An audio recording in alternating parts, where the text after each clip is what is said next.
My boyfriend of 7 years completely ghosted me with no rhyme or reason and moved across the country to get away from me. I, 24F, have been with my boyfriend, 26M, since I was 17. He is the first and only person I have ever slept with.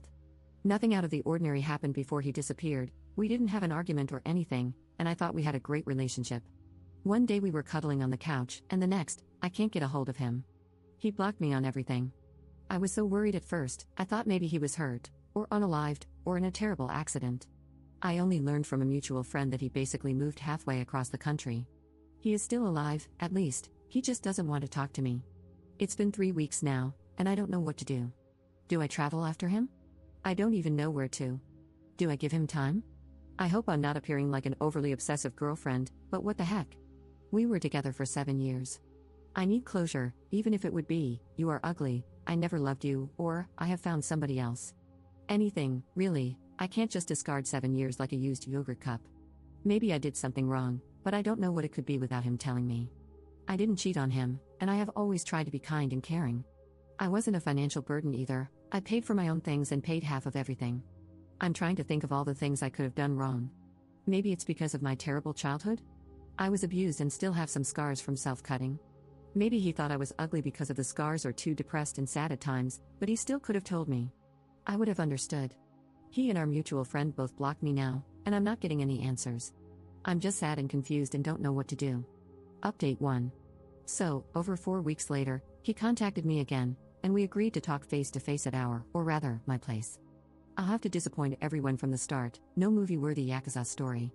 What he told me happened was that he simply panicked and ran away. Apparently, I was asking too many questions about the future, like, if he ever wanted to get married, what he thought about children, etc. I also pushed him a lot to finally finish his degree and get a job, as his main source of income is still his parents. He said he just couldn't handle it and saw his life as being over and needed to get away from it all. Then he started blaming his friend who convinced him that he was wasting his 20s on just one girl. That same friend apparently also got him a job, which is why he moved away hundreds of miles. That job didn't work out, and he got fired after a few weeks. I guess that's why he is back now. I asked him why he didn't at least talk to me and how hurt and worried I was. He said that he didn't want to make me cry and that he didn't really want to break up. He wanted to prove that he could succeed at that job and then come back to me. Overall, a lot was said. We talked for over 2 hours, but that's the gist of it. He must have apologized like 100 times, telling me how stupid he was to let his friend influence him. One kindergarten-like logic stuck with me. He said, "We never broke up, I never said that I wanted to break up, we just took a break." In my mind, that sounded like, you didn't say uno, we're still together. He basically promised me heaven on earth if we got back together, breakfast in bed every morning, he'd do all the chores, etc. He also swore that there was nobody else, that he slept with nobody else. In the end, he asked if he could stay because he hasn't been paid from that job and used all his money and has nowhere else to go. His parents live too far away, and he is on bad terms with that friend who got him the job. I felt a bit bad, but I told him no, that I needed to process and think about everything. I did, however, agree to store some of his boxes to free up his car. So, that's where I'm at now, sitting alone in my apartment with his boxes. One of them smells really bad, like moldy clothes. Maybe I'll wash those tomorrow for him at least. Now I need to think about what to do with all of this and what to do with myself. Part of me still loves him.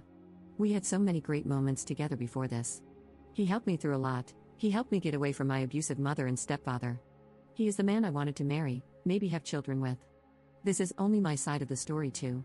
I don't know everything he has to go through mentally. I can understand panicking, I don't know. I want to thank everyone who took their time to read all of this. It felt good to write it all down. I went no contact with my mother and stepfather and don't have a lot of friends because I'm a bit shy and not that outgoing, so I don't have a lot of people to talk to about this. Edit. I read nearly all the replies here.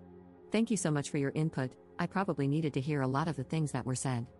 I thought about everything and won't be getting back together with him. The most important argument for me was, what if it happens again? 10 years from now, after we're married or have children? I wouldn't be able to handle it, and I still don't trust him with everything he said happened, or didn't happen, while he was away. I will figure something out with the boxes and everything else that needs to be handled, and I'll try to set clear boundaries when talking to him in the future. He isn't all horrible despite how he acted. He saved me from my stepfather and was there for me in the years after. I owe a lot to him, but I think that also made me accept things and behaviors I shouldn't have, even before he left.